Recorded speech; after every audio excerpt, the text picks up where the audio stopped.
Hey guys, I am back with another book review, but before I get into that, I wanted to send a special shout out to Purgatory, Limbo Offerings Booktuber.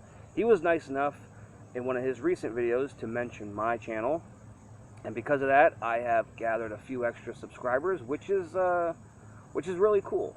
So thank you for that. If you haven't checked out his channel, please do so.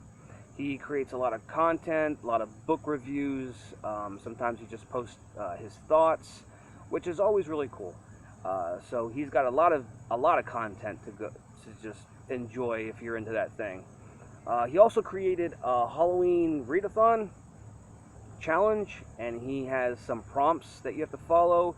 I don't have those in front of me, but when I do decide on what books I want to read for his prompts, I will make a announcement video because I want to join the fun. There's a lot of people doing it, and it sounds like a great time. So again, thank you, Purgatory, Limbo Offerings Booktuber.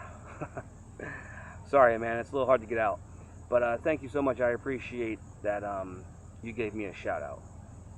On to today's discussion, Bigfoot Crank Stomp by Erik Williams, published by Deadite Press, released in 2013. Comes in at 152 pages, and the artwork is really cool.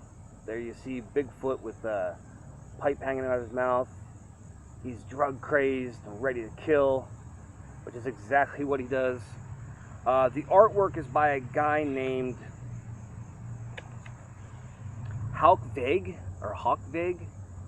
H-A-U-K-E is the first name, V-A-G-T is the last name. Probably butchered it, but my apologies to the artist. But anyway, it's really cool. So let's get into it. This book takes place in one night.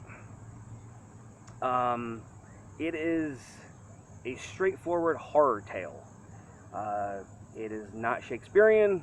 It is not perfect. It's not pretty.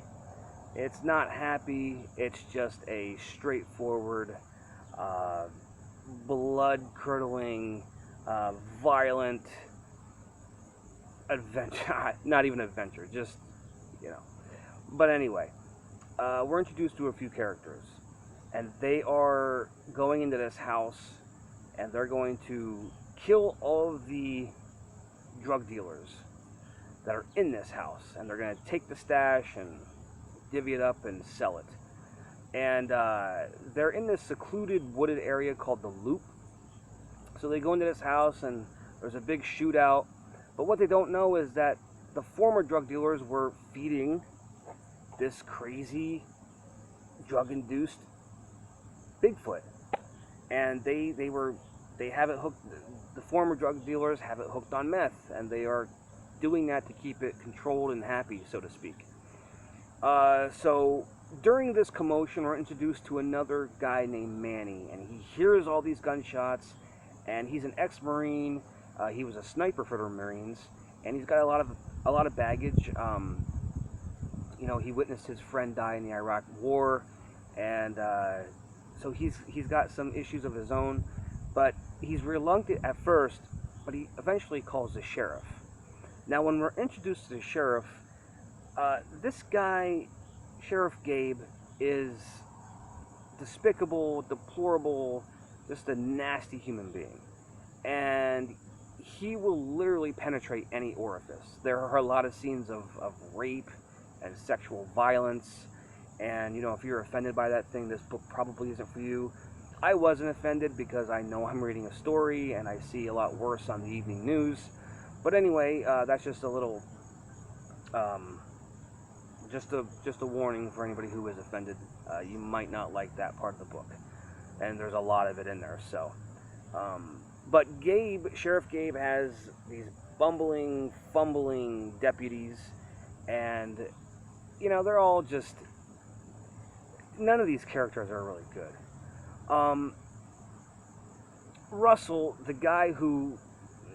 One of the main characters who runs in on these other drug dealers and kills everybody, and he's trying to get the drugs to sell. He's doing this because his mom is sick, and she's, you know, he wants to help her pay medical expenses and stuff, but there's a little sympathy there, I guess, but I'm just like, dude, go get a real job, help your mom with her medical expenses. You're not that likable. Manny is the guy who is going to save the day, and he's okay. He's just kind of like a loner, but he's not fleshed out enough to be to stand beside him. I don't know how to explain it. There's just not enough there with him.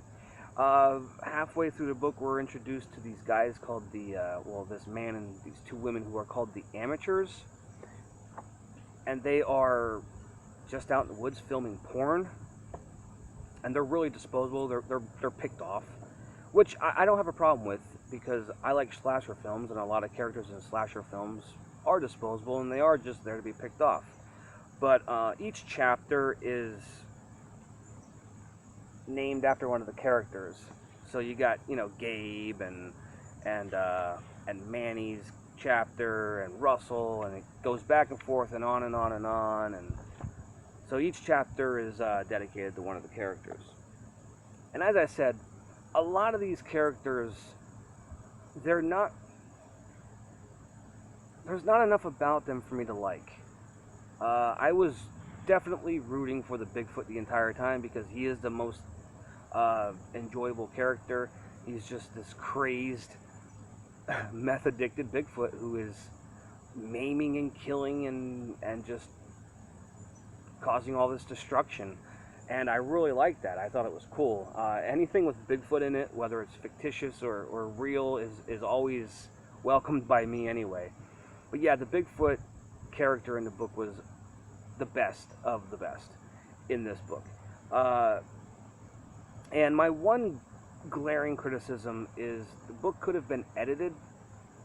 It could have taken another run through the editing mill, so to speak. There were a lot of typographical errors and stuff like that that were, after one, you could forgive it once or twice, but there were a few sprinkled throughout the book. And but yeah, that was my one true criticism. As far as the story, it, like I said, is straightforward. Don't expect anything spectacular or it's just straightforward horror, and feels like a slasher film, and it's entertaining for that. This book is perfect for like a rainy Saturday afternoon, or if you're on the beach, or if you just want to escape reality for a few hours. It won't take you long to get through, and that serves its purpose. But yeah, that's my thoughts on Bigfoot Crank Stomp. I would say check it out. It's not a horrible read. It's not the best thing Deadite Press has put out, but it's not bad. It's not horrible. And I'm not sure how much. I know this guy has written other stuff, and I will check that out too. I'll support him if he writes anything else, because as I said, it wasn't this novel isn't a throwaway novel, but maybe you didn't like it. Tell me in the comments below. As always, like, share, subscribe, leave me a comment. Maybe your opinion is different than mine, and that is great. That's fine. That causes some healthy discussion back and forth. So if you guys do want to like, if you want to subscribe. Let's just talk about books, man. As always, stay within those pages. It is a lot better in reality. Unless, of course, you encounter a crazed, meth-induced Bigfoot who wants to rip your arms out from the sockets. That would certainly suck. Thank you guys for watching. I will see you again with another video shortly. Take it easy.